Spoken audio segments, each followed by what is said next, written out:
Katika kuzungumza Kiingereza naona watu wanakosea sana matumizi ya maneno haya ago pamoja na matumizi ya neno back. Sasa yote yanatumika katika kuzungumzia masuala ya muda. We use them to describe the time differences. Sasa tuone maana. Tunatumia ago kwa tafsiri ya before now, yani kabla ya sasa hivi.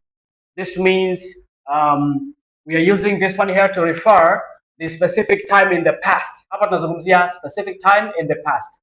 Use it in a formal speech,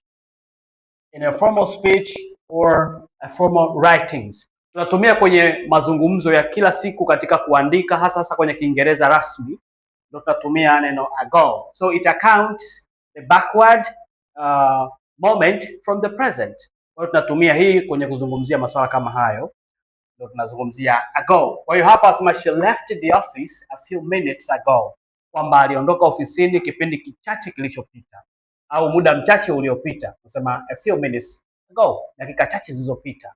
Una sound vizuri. Sentensi ya pili inasema I met her 3 weeks ago. Nilikutana naye yeye mwanamke wiki 3 zilizopita. Kwa hiyo tunatumia ago kuzungumzia past time.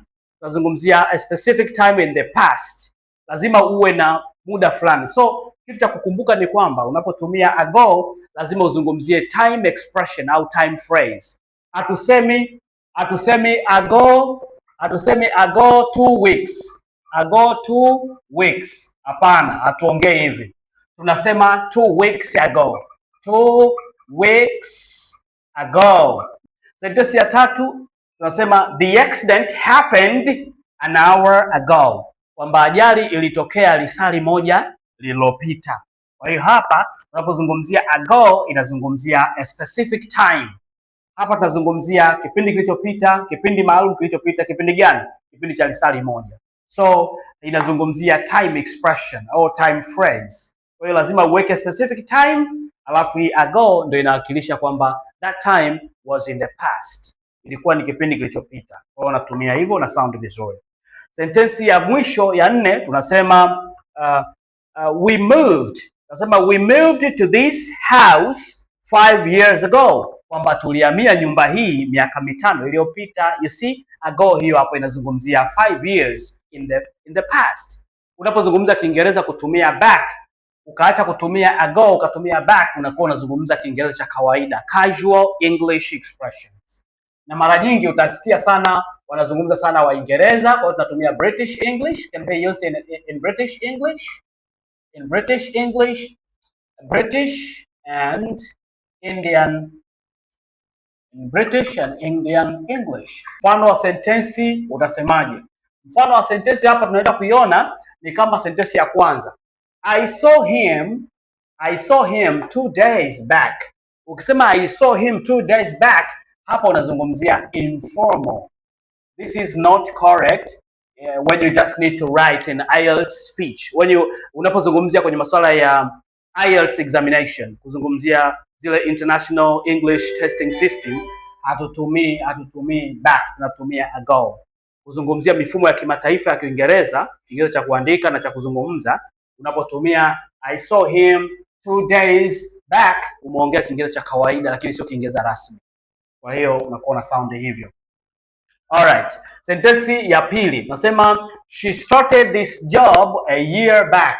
Kwamba yeye mwanamke alianza hii kazi mwaka mmoja uliopita. Kwa hiyo hapa nasema phrase, this one is informal. Kwa hiyo usitumie kwenye mazingira rasmi ya kiofisi. Tumia kwenye mazingira unapokuwa na marafiki, mazingira ya kawaida kwenye familia nyumbani, au watu ambao unaweza kuamudu kuzungumza nao au kufanya nao tando, utatumia hii. Lakini kawaida tumia ago na sio back. Sentensi ya tatu inasema we discussed the issue some time back. Tulijadili swala muda fulani hivi kipindi kilichopita. Sasa hapa the same applies. This is informal. Sio rasmi kuongea hivi, lakini unaeleweka, ukiongea unaeleweka. Kwa hiyo tunatumia hivyo. Sentensi ya mwisho anasema they lived in Dodoma long back. Waliishi Dodoma kipindi kirefu kilichopita. Hapo unatumia informal as well. This is informal English. Kwa hiyo hii ni informal. Kwa hiyo kumbuka kwamba unapotumia back unazungumzia Kiingereza ambacho sio rasmi, na unapotumia ago unazungumzia Kiingereza ambacho ni rasmi na pia kinatumika katika mazingira yote, kuandika na kuzungumza. Kwa hiyo mimi napendekeza ni bora sana utumie ago kuliko kutumia back. Tumia ago kwenye mazingira yote, kwenye formal na informal situation, inapendeza sana kuliko kutumia back, kwa sababu madhara yake ni kwamba unaweza kutumia back kwenye mazingira ambapo kumbe hutakiwi kutumia back, ukasound vibaya.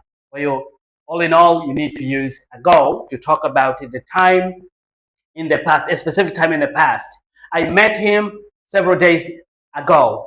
Baada ya kusema I met him several days back, unasema I met him several days ago.